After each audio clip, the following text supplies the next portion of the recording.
I've spent the last 5 years with my mouth taped and I feel great. This video is going to go into the science of mouth taping and whether or not you should actually tape your mouth. I first came across mouth taping as a method to improve my sleep. After all, who doesn't want better sleep? I actually found myself breathing out my mouth while I'm asleep and actually waking myself up through snoring. I first heard about mouth taping back in 2018 on a podcast by Ben Greenfield when I was actually into biohacking and more weird stuff in general. But I paid attention to this because the whole theory was shut your mouth while you sleep, it's perfectly safe, and then you don't snore out of your mouth and then you won't wake yourself up. It seemed very logical to me.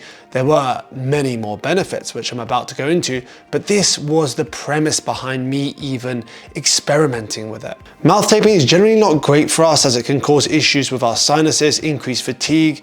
As we are generally getting less nitric oxide to our brain, this can actually reduce our sleep quality. Nasal breathing, breathing out of your nose, actually filters out the allergens, adds resistance, benefits lung volume, and delivers warmer, more humid air to the lungs, increasing blood flow. Some people claim that mouth taping is just a fad and there's no real benefit, but I disagree, and lots of other people disagree too because they've experienced the benefit. And it's such a small thing you can do, and you can really notice, well, in my view anyway, you can notice the benefits almost immediately. James Nestor is a science journalist, and back in 2020, he wrote a book called Breath. This book is a fantastic read. I thoroughly recommend it. And he goes into way more detail about the important aspects and important benefits of nasal breathing over mouth breathing. I actually even managed to find a fairly recent study which found that mouth taping